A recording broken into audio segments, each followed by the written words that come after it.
This is a lecture on Isaiah, arguably the greatest of the writing prophets, and my name is Dr. Joe Sprinkle. Part 1 will be a critical introduction to Isaiah.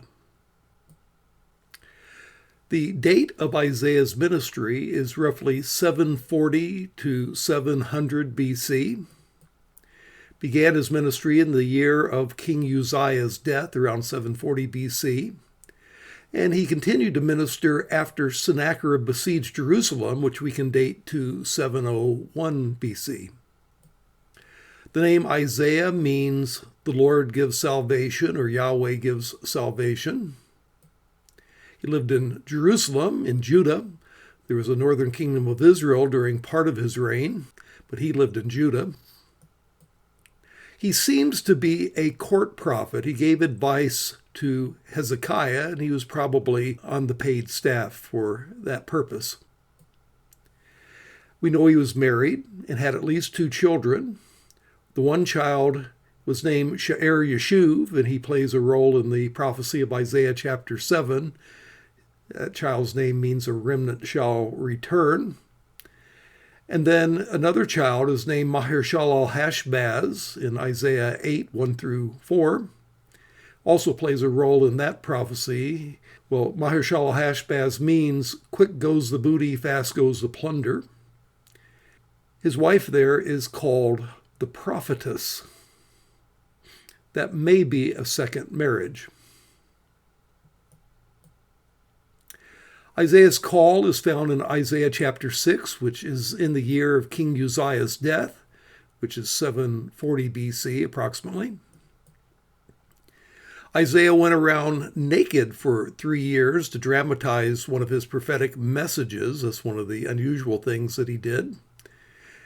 Chapter 20, verse 3, then the Lord said, just as my servant Isaiah has gone stripped and barefoot for 3 years as a sign and portent against Egypt and Cush, so the king of Assyria will lead away stripped and barefoot the Egyptian captives and Cushite exiles, young and old with buttocks bared to Egypt's shame. Isaiah also wrote another book that we no longer have. According to 2 Chronicles 26:22, he wrote a history of the reign of Uzziah. And we don't know anything directly about his death. There's a tradition in a work called The Ascension of Isaiah that says he was killed during the rule of Manasseh by being sawed in 2. The book of Hebrews may refer to this in Hebrews 11 and verse 37, where it speaks of some heroes of faith were stoned and some were sawed in 2. And the only person we know of that could be about would be Isaiah. Historical backdrop of Isaiah, he was during what is called the Silver Age of Israelite history, around 800 to 750 BC. That's the time of Uzziah of Judah and Jeroboam II of Israel. And this was a time in which both Egypt and Assyria were in decline and therefore posed no threat to Judah. And during that time, Judah flourished. In fact, it was a period of unparalleled peace and prosperity for both Israel and Judah, the best time since the golden age of Solomon, but not quite as good as that age, and therefore it's sometimes called the Silver Age. A bit more about the historical backdrop involves Tiglath-Pileser III, the man who put an end to the Silver Age.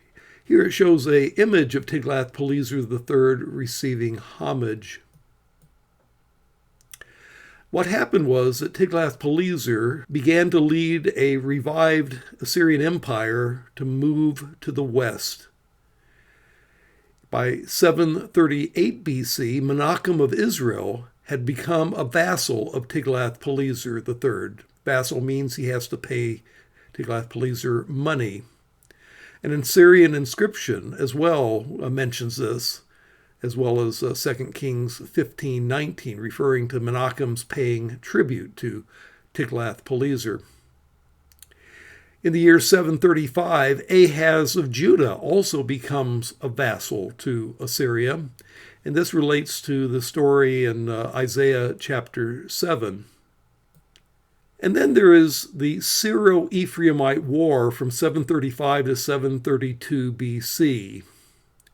Now, at stage 1, you have Rezin of Syria, also called Aram, and you can see the kingdom of Aram Damascus on the map to the right. He and Pekah, king of Israel, the northern kingdom, which you can also see on the right, joined forces to try to gain freedom from Assyria. Both had been forced to become vassals, and they didn't like paying that big tribute every year. They approached Ahaz of Judah and asked him to join in this alliance against Assyria. The only way little powers like Aram and Israel and Judah could survive Assyria was to join together and fight against him. But Ahaz refused to join, and that made Syria and Israel mad at him. And so in the year 735, 734, Israel and Syria invaded Judah in an attempt to depose Ahaz. So the army of Syria, led by Rezin, and the army of Israel, led by Pekah, attacked Judah. Again, this is the context of Isaiah chapter 7 and 8. But then the next stage, Ahaz appealed to Assyria. He basically said that I'll become your vassal if you'll help me against my enemies, Syria and Israel. And so that's what he did. He appealed to Tiglath-Pileser and became a vassal of Assyria. In 735 and 732 BC, Tiglath-Pileser defeated Syria and Israel. And at that point, Pekah of Israel was assassinated and replaced by Hosea. And in 732 BC, to punish Israel for having rebelled against him and quit paying the tribute, that's all you really have to do to rebel is just not pay the money, he reduced the territory. He took the Galilee region in the northern part of the country. He took the area around Dor along the coastline. He also took the Transjordan area that was under the control of the northern kingdom of Israel. And so he reduced the northern kingdom to what you might call a rump kingdom in 732, having lost a large amount of its original territory. The northern kingdom of Israel came to an end during the ministry of Isaiah, this in the year 722. According to the Bible, in that year, Shalmaneser V of Assyria defeated Samaria. Now that's supplemented by Assyrian annals that claim that Sargon II devastated Samaria and deported 49,000 of its population. What seems to have happened was that Sargon performed a mop-up operation around 721 to 718 BC, where he consolidated the victory by Shalmaneser V. After 722 BC, the northern kingdom then is no more. Large numbers of the population were deported, and there ceased to be an identifiable northern kingdom of Israel. And the book of Isaiah doesn't refer much to Israel, the northern kingdom, in part because by the time the book was completed, it no longer existed as a political unit. Another important historical event is Sennacherib's besiegement of Jerusalem in 701 BC. What happened was that Sargon died in 705. Sennacherib took over the Assyrian throne. Took a while for him to consolidate power. During the time of his trying to consolidate power, Hezekiah of Judah, in cooperation with Babylon's Merodach-Baladan, you can see where Babylon is in relationship to Judah would be over here, and Babylon over here in southern Iraq. Anyway, in that time, Merodach-Baladan joined an alliance with Hezekiah, mentioned in Isaiah chapter 39, and tried to gain independence again from Assyria. Again, they had been vassals up to that point. But in 701, Sennacherib invaded Judah and besieged Jerusalem. He captures Lachish, a scene of which is on the palace relief at the British Museum. You can see Lachish, a city in Judah. The names on the map is from Sennacherib's own inscription, which says where his armies went. And then Sennacherib besieged Jerusalem, and Assyrian parallel accounts in Sennacherib's annals describing his third campaign generally confirms the biblical account. Now, there are historical events that could be mentioned as backdrop to Isaiah that didn't occur during Isaiah's own lifetime. One is the Babylonian exile, which is roughly 586 to 539 BC. Isaiah in chapter 39 predicts the Babylonian exile, and prophecies in the second half of the book assumes that Judah would go into Babylonian exile. Also important to the book of Isaiah is knowing about Cyrus, king of Persia. Cyrus conquered Babylon in the year 539 BC. Isaiah predicted that Cyrus, by name, would allow the Jews to rebuild Jerusalem. That's mentioned in Isaiah 44, verse 28, and Isaiah 45 and verse 1. And Cyrus came to power in the year 558 BC, conquered Babylon in 539 BC, and did indeed allow the Jews who desired to return to Judah and rebuild Jerusalem. Now I turn to a major difference between conservative and liberal scholarship on the book of Isaiah, and that's the question of Isaiah's authorship. The conservative view is that the book was written by Isaiah, the son of Amoz, though some conservatives allow for some editing of the material by Isaiah's disciples. For example, Isaiah 36 through 39 seems to be a quotation from 2 Kings. Liberals, however, take a very different view. They say that Isaiah, the son of Amoz, wrote only part of Isaiah, specifically chapters 1 through 39, and not necessarily all of that. They say that Isaiah 40 through 55 was written by an unknown prophet of the exile called Deutero-Isaiah, or Second Isaiah. And then Isaiah 56 through 66 was written by yet a third author, whom they label Trito-Isaiah, or Third Isaiah, written after the Babylonian exile had concluded.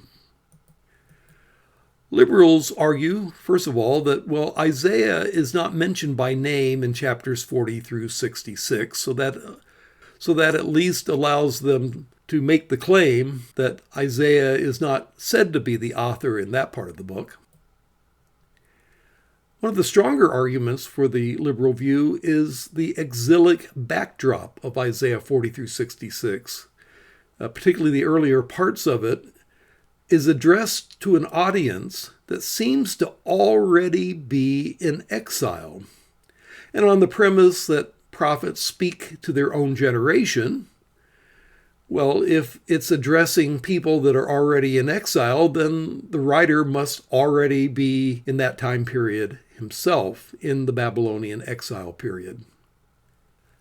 It's also argued that the style and theology of Isaiah 40 through 55 differs greatly in style from the earlier part of the book, that it is more lyric, flowing, impassioned, and hymnic.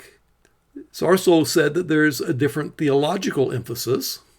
Isaiah 1 through 39 mentions a messianic king, while Isaiah 40 through 66 replaces this idea with a figure called the servant of the Lord. And then there's the knowledge of events after Isaiah's day. This part of Isaiah mentions the rise of Cyrus, mentions him by name, Isaiah 44, 28, 45, and 1. It also refers to the fall of Babylon, Isaiah 46 through 48. Babylon wasn't even a major power in Isaiah's day, How does he know they're going to become a major power and then fall? And how is he going to know that Cyrus is going to rise up? And liberals would say it makes the most sense if he's writing after Cyrus had already come about and Babylon had already fallen. Now let me give you the conservative case for Isaiah's unity. First of all, the superscript. The very first verse says, the vision concerning Judah and Jerusalem that Isaiah the son of Amoz saw during the reigns of Uzziah, Jotham, Ahaz, and Hezekiah, kings of Judah. This superscript, chapter 1, verse 1, places Isaiah in the 8th century and seems to be intended to apply to the whole book, that the whole book is a vision of Isaiah. Second argument has to do with that one argument that says, well, how could Isaiah know the future? Well, this is an anti-supernatural bias of the liberal view, which is simply incompatible, theologically unacceptable to the biblical worldview. And so if you accept the Bible as the Word of God, you have to say that God does know the future before it happens, and that he can reveal the future to prophets like Isaiah. Liberals don't tend to believe that. Now, as far as that one strong argument, the Babylonian backdrop of Isaiah 40 through 66, well, that can be answered on the basis of prediction. Isaiah ends chapter 39 with a prediction of the exile, the Babylonian exile, and goes on to leave a prophecy for that future generation. So it's logical within the context of the book that having predicted the exile, he might leave a message for those in the future who would experience the fulfillment of what he predicted. Now, arguments from differences in style between Isaiah 1 through 39 and 40 through 66 are not particularly strong, because style can differ for a variety of reasons other than change of authorship. For example, chapters 1 through 39 is more judgment and negative in orientation, whereas chapters 40 through 66 talks about salvation. And naturally, in a section talking more about salvation, you're going to get more hymnic and lyric types of style. And moreover, the last part of the book may have been written later in Isaiah's life, and a person's style can evolve over time. And there are a fair number of similarities as well. For example, both parts of the book refer to the Holy One of Israel, which occurs quite often in chapters 1 through 39 and chapters 40 through 66, but occur very rarely outside of the book of Isaiah. Then there's a universal Jewish tradition of the unity of Isaiah's authorship. All of Jewish tradition assumed the unity of the book and that Isaiah was the author. And if there was a second Isaiah, well, if he existed, why did nobody remember him? And then finally, there's the New Testament tradition. The Apostle John, in John chapter 12, 38 through 41, refers to Isaiah 53:1 as written by, quote, Isaiah the prophet. Paul says something similar in Romans chapter 10, 16, and also verse 20. And then there's also Matthew and Mark and Luke, you can see the verses, who attributes Isaiah 40 through 66 simply to Isaiah, showing no acquaintance with any Deutero-Isaiah.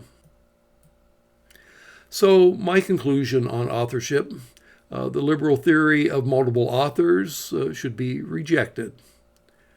Now, there are, as we've said before, some conservatives who allow for some editing, such as adding historical narratives about Isaiah to his prophecies to kind of flesh out the book and the prophecies that Isaiah received directly. And Isaiah 36 through 39 seems to be a quotation from 2 Kings 18, 13 through 20:19. And I would allow for the editors of Isaiah to have added that to fill out the book. But the first, second, and third Isaiah theory need not be accepted.